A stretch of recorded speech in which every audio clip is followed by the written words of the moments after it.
halikan ako, iyakapin ako, at luluwan ako ng paborito kong pagkain. Sana pananay pa ako.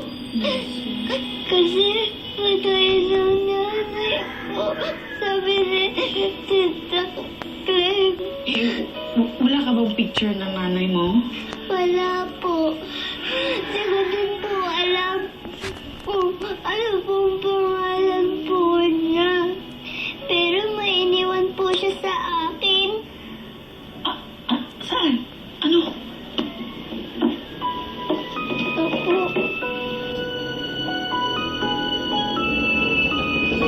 May burda, oh.